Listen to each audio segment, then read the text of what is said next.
profesora. Bueno, a mí nos tocó hacer la clasificación de las víctimas en cuanto a Benjamin Mendelssohn y Hans Volgenting.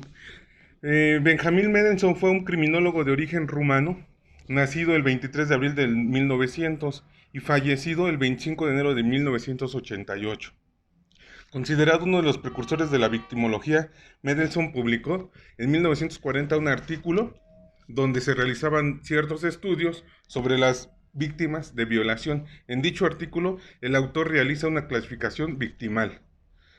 La base de la tipología victimal de Mendelssohn es la correlación de la culpabilidad entre la víctima y el agresor. Mendelssohn sostiene que existe una relación inversa entre la culpabilidad del agresor y del ofendido. Es decir, que si uno de estos dos sujetos tiene mayor culpabilidad, entonces el otro será menor culpable. En sí, la clasificación de Mendelssohn dice que la tipología victimal de Benjamin Mendelssohn se clasifica de las víctimas en la siguiente forma. Es una víctima completamente inocente o una víctima ideal. Esta víctima generalmente no ha tenido ninguna culpa del suceso o del hecho o de nada voluntario y tiene cierto grado de culpa en su propia victimización. El segundo es la víctima de culpabilidad menor o víctima por ignorancia.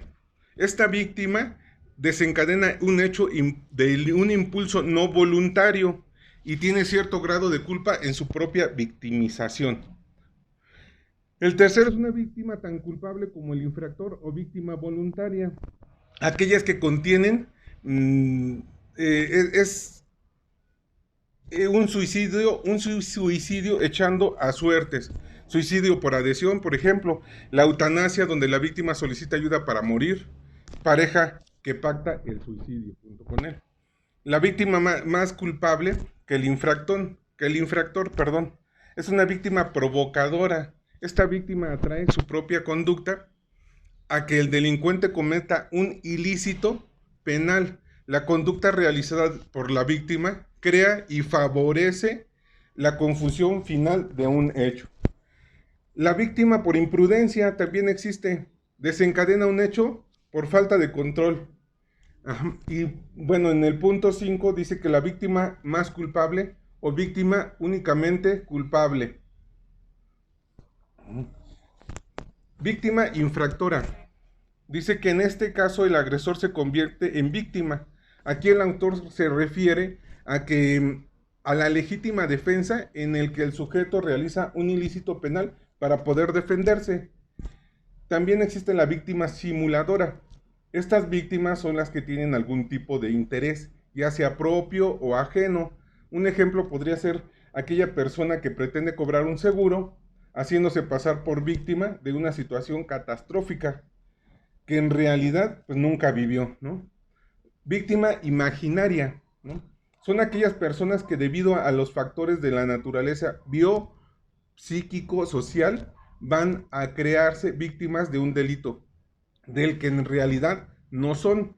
Como por ejemplo este tipo de víctimas imaginarias, podemos decir que a las personas que representan o presentan enfermedades mentales, individuos con cuadros de paranoia, o histéricos, etc. Ahora, la clasificación de las víctimas de Hans von Helsting, bueno, también era un criminólogo, el alemán, nacido en Berlín el 9 de julio de 1887, fallecido el 6 de julio de 1974. Él clasifica las víctimas y se dice que es una clasificación más acertada. Clasifica las víctimas más que nada como por su situación.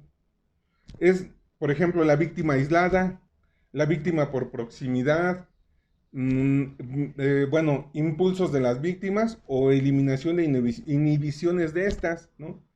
Víctimas con ánimo de lucro, víctimas con ansias de vivir, víctimas agresivas. También, bueno, las pueden ser víctimas sin valor, que padece un sentimiento arraigado en el pueblo, ¿no? Víctimas con resistencia reducida. Estas víctimas por estados emocionales generalmente, ¿no? Víctimas por transiciones normales en el curso de la vida. víctimas por perversas, ¿no? Que son psicópatas. Por un ejemplo, pueden ser homosexuales, prostitutas, un violador, etcétera. Víctima bebedora, una víctima depresiva, una víctima voluntaria, ¿no? Y las víctimas propensas, que son, por ejemplo, una víctima indefensa, una víctima falsa, una víctima inmune, una víctima hereditaria.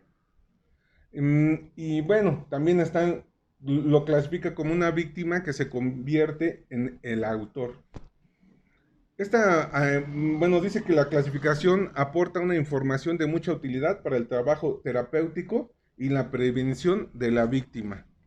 Pues en sí sería lo que investigué, profesora. No sé si usted me pudiera orientar, me faltó algo o pudiera complementarlo con algo. Pero bueno, este fue mi trabajo y le agradezco. Buenas tardes.